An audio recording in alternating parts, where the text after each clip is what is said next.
시청자 여러분 안녕하십니까? 좋은 아침입니다. 코스피 지수가 대망의 5,300선에 다시 근접하고 있는 가운데 미국 증시도 서서히 기운을 되찾고 있죠. 이젠 내일 밤엔 비농업 고용보고서가 발표가 될 텐데 고용시장에 둔화 조짐은 없는지 그리고 금리 인하에는 변수로 작용할 만한 요소가 없는지 체크해볼 필요가 있어 보입니다. 자, 그럼 미국 증시의 마감 상황부터 바로 확인해 볼까요? 현지 시간 월요일 미국 증시는 비농업 고용보고서를 주시하면서 일제히 상승했는데요. 기술주 중심으로 상승세가 눈에 띄게 나타난 가운데 AI 테마가 오랜만에 증시를 주도했었죠. 소프트웨어 기업들이 시원시원하게 반등해줬고요.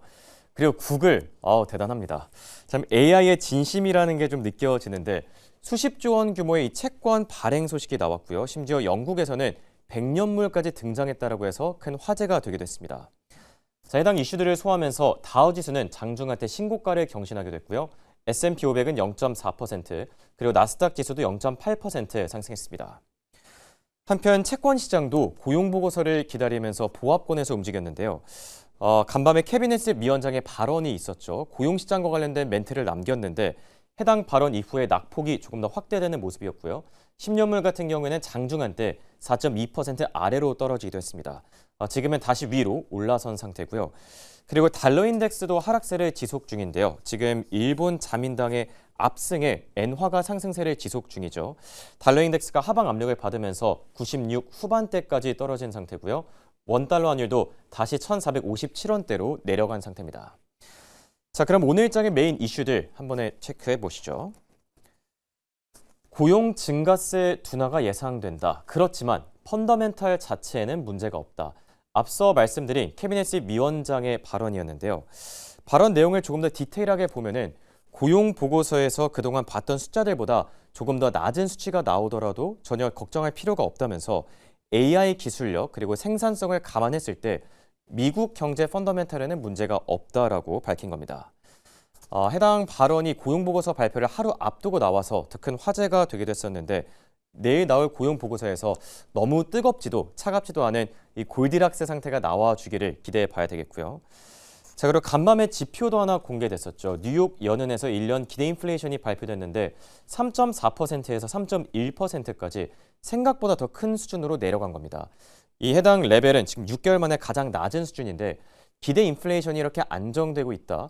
한마디로 물가 안정 신호를 우리가 풀이해 볼 수 있겠죠.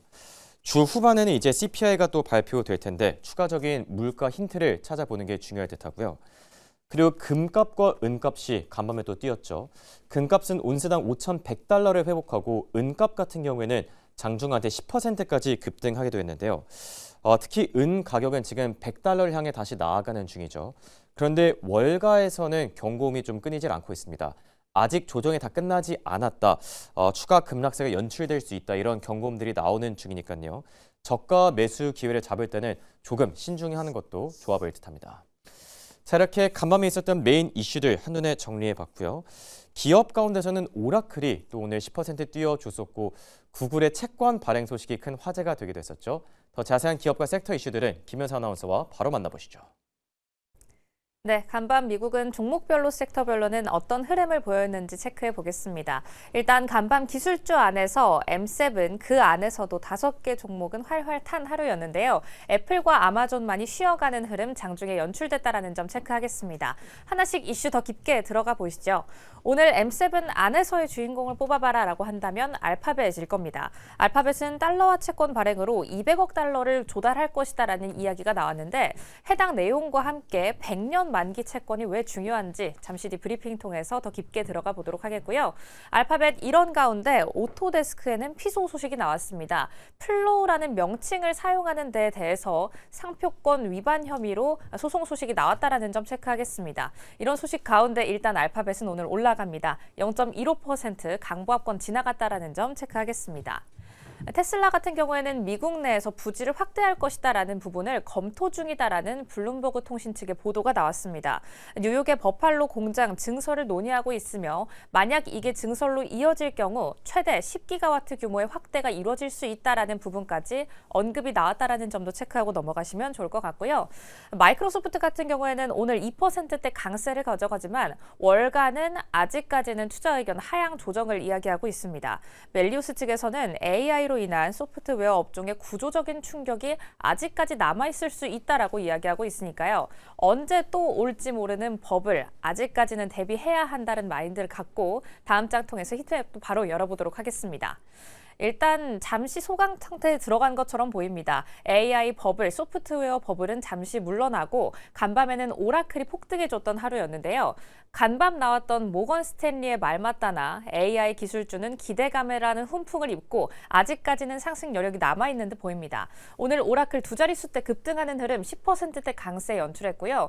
이 안에 있는 소프트웨어 단이 전반적으로 강했습니다. 팔란티어도 강세, 브로드컴도 나란히 초록불 켜냈다라는 점 체크하시면 좋을 것 같고, 마이크론 같은 경우에는 어제 우리 장에서 이슈가 있었던 삼성전자와 SK 하이닉스가 양강 체제를 굳힐 것이다라는 이슈 받아내면서 일단 소폭 조정을 이어갔다라는 점 체크하도록 하겠습니다. 엔비디아와 애플의 협력사 폭스콘도 1분기 실적에 대한 긍정적인 전망을 내놨는데요. 이런 이야기 받아내면서 오늘 기술주 전반적으로 강했습니다. 이 부분 함께 체크해 보시면 좋을 것 같네요. 다음으로 AI, 이 안에서는 전력도 정말 빼놓지 않고 쇼티지라는 단어가 계속 등장하는 키워드 중 하나죠. G 버노바의 CEO는 AI 전력 수요가 폭증하고 있고 에너지 산업은 이제 슈퍼사이클에 진입하고 있다라고 이야기하면서 지난 2년간 판도가 완전히 뒤바뀌었다라고 이야기하고 있습니다. 이런 이야기 받아내면서 G 버노바는 오늘 개별적으로도 3%대 강세를 연출했다라는 점 체크하겠습니다. 오늘 이 외의 섹터를 좀 보자면 석유주가 동반적으로 강한 반면 제약바이오는 전반적으로 부진했습니다. 석유주 같은 경우에는 블룸버그 통신이 엑손모빌과 쉐브론이 미국 정부의 외교적 뒷받침으로 오펙 회원국이나 아니면 이외 관련 국가에서 새로운 생산 기반을 모색하고 있다라는 이야기 받아내면서 오늘 두 기업 모두 1%대 동반 강세 보였고요.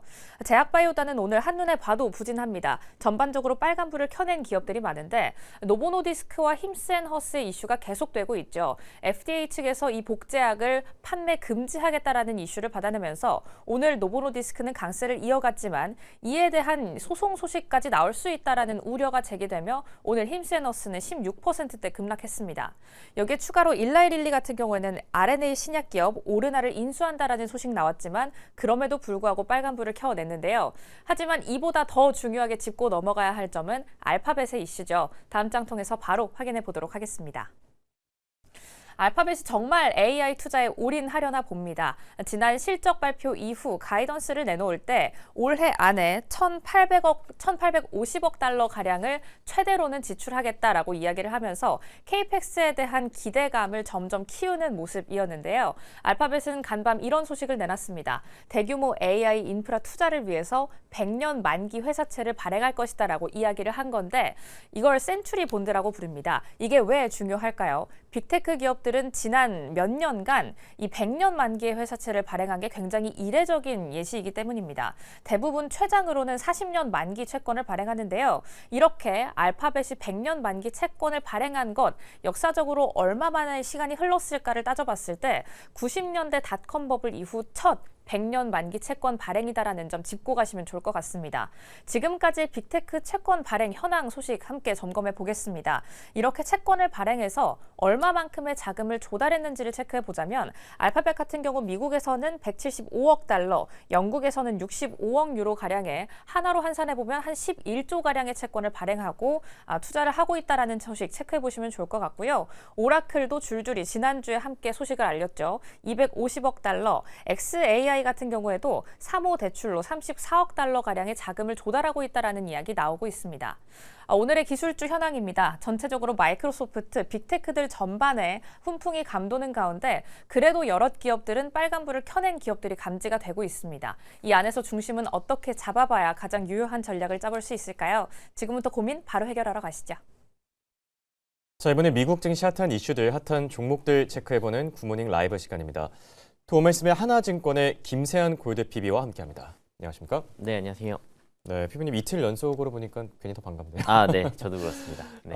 증시가 또 기분 좋게 올라줬습니다. 다우지수는 장중하대 신고가를 경신했다라고 하고 기술주들의 흐름이 좀 눈에 띄었던 것 같은데 한 줄 평 먼저 남겨주실까요?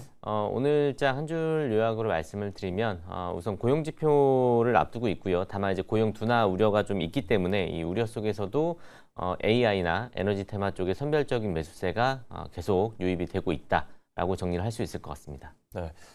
특히 소프트웨어 기업들이 반등해 준 게 좀 긍정적으로 작용해 줬던 하루였었죠. 소프트웨어 기업들의 주가 흐름 조금 더 체크해 보는 게 좋을 듯 하고요. 자, 그럼 오늘 저희가 얘기 나눠볼 토픽들 확인해 보겠습니다. 굿모닝 라이브 이슈픽. 자, 첫 번째 토픽은 고용 보고서 발표를 하루 앞둔 만큼 관련 내용들 짚어볼 예정이고요. 다카이치 트레이드가 본격화되고 있다라고 하고 서학개미들의 이 레버리지 매수 움직임이 심상치 않다라고 합니다. 관련 내용들 짚어보도록 하죠. 자, 우선 이제 내일 밤이죠. 고용 보고서가 발표가 될 텐데 간밤에 헬스 위원장의 발언도 나왔었고 이 고용 시장에 대한 관심이 좀 큰 것 같아요. 혹시라도 고용 쇼크가 재현되는 게 아닌지 좀 불안한 마음도 있는데 네. 피비님 생각은 어떠실까요? 사실 이번 주, 그러니까 내일이죠. 내일 발표될 고용 지표가 그동안에 이제 연방정부 셧다운이 좀 있었기 때문에 이 이후에 어느 정도 좀 데이터가 좀 이제 정리가 돼서 네. 나오는 이제 지표 중에 상당히 좀 의미를 좀 지니고 있다라고 좀 보고 있고요. 이게 원래는 지난주에 발표됐어야 될 게 이제 한 주 밀린 거죠. 네, 맞습니다. 지난주 이제 발표 예정이었지만 이제 보통 첫 번째 주 이제 금요일에 네, 발표가 그렇죠. 되는데 이 헷갈리는 부분이 것 같아요. 셧다운 때문에. 네, 맞습니다. 그래서 이제 계속 밀리다가 결국에는 이제 내일 발표 예정인데요. 뭐 일단은 지금 최근에 미국의 빅테크들도 마찬가지고 감원이 상당히 좀 많이 좀 있었고요. 뭐 해고나 감원 이런 네. 부분들이 많이 있었는데 1월달 미국 기업 감원 계획이 10만 8천 명으로 전월 대비 200%, 205% 네. 급증을 했고요. 전년 대비로는 118% 급증을 했습니다. 추가적으로 구인 건수도 약간 좀 줄어들고 있어서 예상치를 하회를 하고 있고요. 구인율 같은 경우도 3.9% 정도로 지금 5년여 만에 최저치, 그러니까 거의 코로나 이후에 이제 그렇죠. 최저치라고 볼 수 있는데 사실은 지금 뭐 AI다 뭐다 로봇이다 많이 이렇게 바뀌면서 이런 부분들이 지금 업무 효율성으로 좀 많이 생각을 좀 하게 되어 가고 있고요. 그런 과정에서 뭐 구인 건수나 이런 구인율 하락은 이제 어쩔 수 없는 부분이라고 생각을 하는데 단기적으로는 상당히 이 고용시장의 여파가 좀 있을 수 있다라고 저는 생각을 하고 있고요. 그러니까 내일 발표되는 고용지표가 실업률 예상치가 4.4% 그리고 네, 한 7만 그렇죠. 명 정도로 예상을 하고 있는데 사실 이 부분이 지금 만약에 예상치보다 좀 안 좋다. 라고 한다면 그러니까 뭐 실업률이 너무 높게 나오거나 네. 신규 고용이 감소하는 그런 상황인 맞습니다. 거죠. 그러니까 지금 아직까지 뭐 FOMC 의장이 바뀌진 않았기 때문에 지금 현재 파월 의장 같은 경우는 이 고용 지표에 의해서 상당히 좀 중요한 부분을 그렇죠. 좀 시사를 항상 하고 있다 보니까 만약에 실업률이 뭐 4.5, 4.6까지 간다라고 한다면 시장에 조금 충격을 줄 수 있을 것 같고요. 다만 이런 부분들은 또 추가로 금리 인하를 할 수 있는 어떤 요소가 좀 되기 때문에 이런 부분들이 복합적으로 좀 작용을 하면서 전반적으로 시장의 변동성이 좀 단기적으로는 커질 거라고 예상을 좀 하고 있습니다. 네. 앞서도 말씀드렸지만 간밤에 이 헬싯 위원장이 고용시장에 대한 멘트를 남겼죠. 고용 지표가 둔화될 걸로 예상한다. 그래도 너무 걱정할 필요는 없다. 이게 미리 좀 받아본 게 아닌가라는 생각이 좀 들기도 합니다. 고용 지표에 대한 관심 계속 가져볼 필요가 있겠고요. 자, 그리고 지금 일본 자민당이 이번 총선에서 압승을 했다라고 하죠. 주말 사이에 나왔던 내용인데 이제 시장에 본격적으로 반영이 되고 있다라고 합니다. 다카이치 트레이드 본격화된다고 좀 보는 게 맞을까요? 네, 이번에 일본 자민당에서 이제 총선을 통해서 압승을 했는데요. 다카이치 트레이드라는 의미는 우선은 다카이치 총리 자체도 재정 정책을 확대해서 성장을 계속 이어가겠다라는 의미고요. 아베노믹스를 계승하겠다 이런 의미인 거죠. 약간 아베노믹스랑은 조금 의미는 좀 다를 수도 있습니다. 아베노믹스 예. 같은 경우는 조금 통화 정책 위주로 이제 갔다라고 보면은 이 다카이치 총리 같은 경우는 이 재정 정책을 통해서 네. 성장을 이어가겠다라는 건데, 그러니까 지금 어떻게 보면 파월 의장에서 이 케빈 워시 의장으로 넘어가는 이 과정과 좀 비슷하다라고 예. 생각을 해주시면 좋을 것 같고요. 그렇기 때문에 최근에 니케이 지수가 계속 올라가고 있는데 어제도 뭐 57,000 네, 선을 그렇죠. 돌파를 했고요. 지금 일본 같은 경우는 그동안 성장이 조금 죽어 있다라는 부분들이 많이 있었는데 이런 선거에서 이제 압승을 하게 되면 상대적으로 이 워낙에 이제 자민당의 좀 이런 힘이 좀 커지다 보니까 여러 가지 정책들 싸움에서 당연히 좀 앞서갈 수밖에 없는데 특히나 방위나 뭐 인프라, 뭐 에너지 뭐 이쪽 관련된 내수 관련주 쪽이 상당히 좀 정책적인 수혜를 입을 가능성이 높고요. 뭐 지금 최근에 이제 미국과 이제 여러 가지 협상을 통해서 AI 데이터 센터 쪽에 들어가는 그 소부장 관련된 기업들도 일본 같은 경우는 상당히 좀 강세. 우리나라는 사실 뭐 삼성전자, 하이닉스 이렇게 딱 큰 회사들이 딱 잡고 있지만 네. 일본 같은 경우는 그런 중형 기업들이 상당히 많이 이제 자리 잡고 있다 보니까 이런 부분들이 내수주 정책 기대감에 좀 반영이 좀 될 가능성이 높고요. 특히나 이 달러 엔 같은 경우는 이제 엔화 약세가 좀 나타나게 되면 네. 또 160엔대를 다시 한번 시도를 해볼 수 있는데 뭐 다만 이제 BOJ에서 그러니까 일본 중앙은행에서 2분기의 금리 인상에 대한 부분이 어느 정도 좀 예정이 좀 되어 있다 보니까 단기적으로는 크게 변동성은 없겠지만 조금씩 엔달러 환율은 올라갈 가능성이 높다는 거. 결론적으로는 엔화가 조금씩 또 이 레벨을 낮춰갈 가능성이 높다라고 이해를 하시면 좋을 것 같습니다. 네. 엔화 움직임은 뭐 당분간 챙겨보는 게 좋을 듯 하고요. 그리고 지금 중국이 이번 일본 총선 결과와 관련해서 좀 날선 반응을 보였더라고요. 이게 네.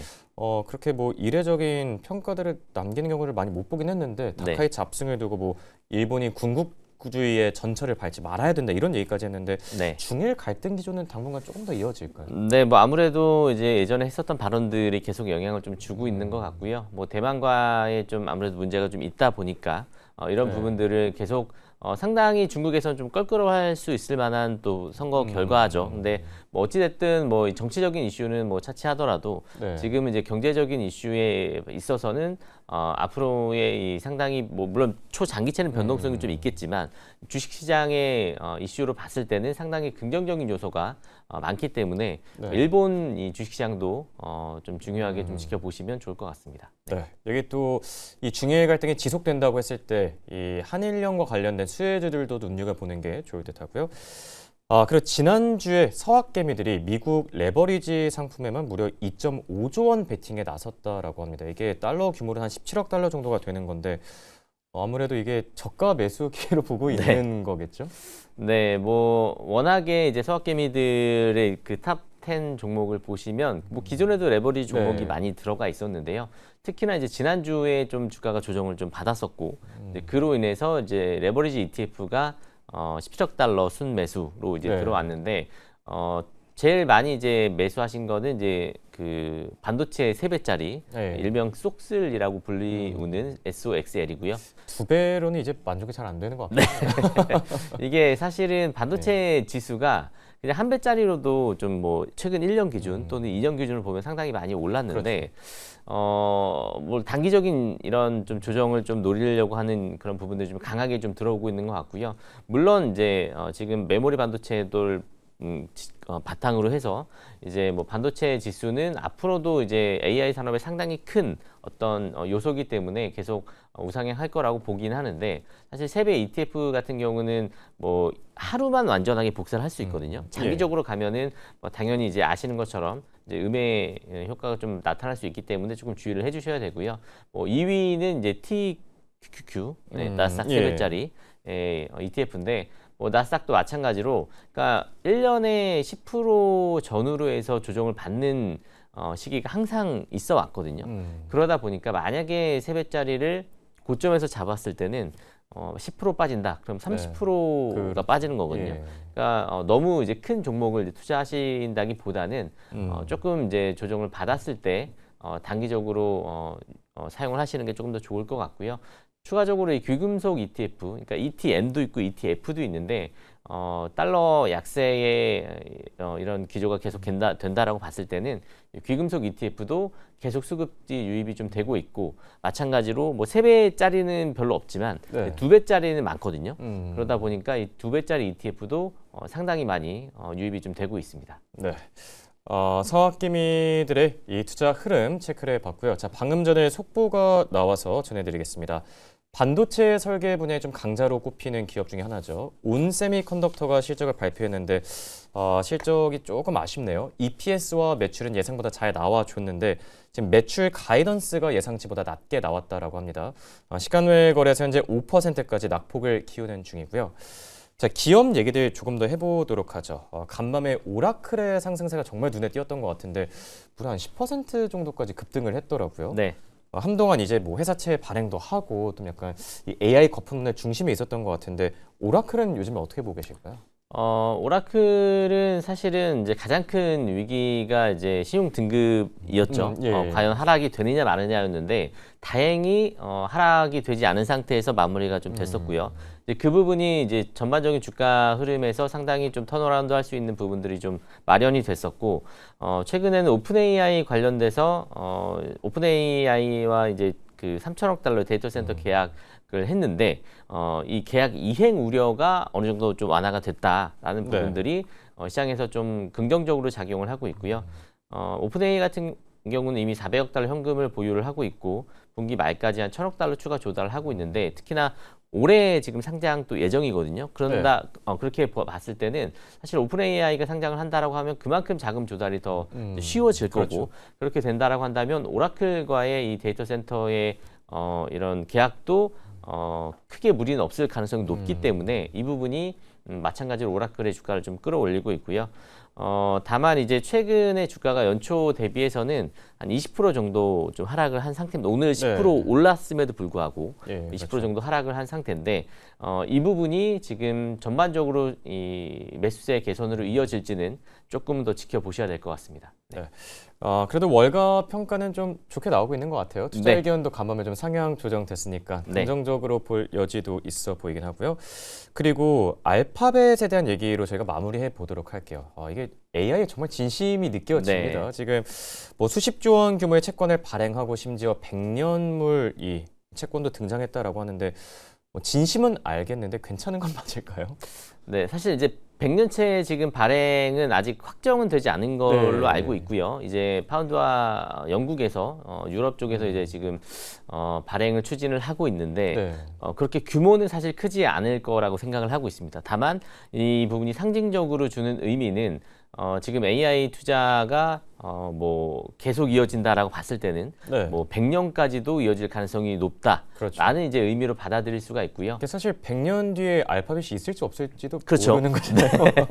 다만 이제 지금 현재 기준으로 보면 여러 가지 빅테크 회사들 이제 뭐 M7이 있지만 그 중에서 정말 버블이 아닌 회사라고 꼽자라고 한다면 알파벳이 가장 처음이거든요. 네. 가장 첫 손에 꼽을 수 있을 만한 기업이기 때문에 뭐 그런 입장에서 봤을 때는 100년째 발행 추진은 상당히 시장에 또 상징적인 의미를 줄 것 같고요. 뭐 추가적으로 다른 빅테크 회사들도 발행할 가능성도 있기는 하지만 일단은 알파벳이 먼저 좀 치고 나간다는 의미가 시장에 주는 의미가 상당히 좀 큰 것 같습니다. 네. 상징적인 의미를 갖는다 이렇게 평가를 해주셨습니다. 지금까지 도움 말씀의 하나증권의 김세현 골드 PB와 함께했습니다. 대단히 고맙습니다. 네, 감사합니다.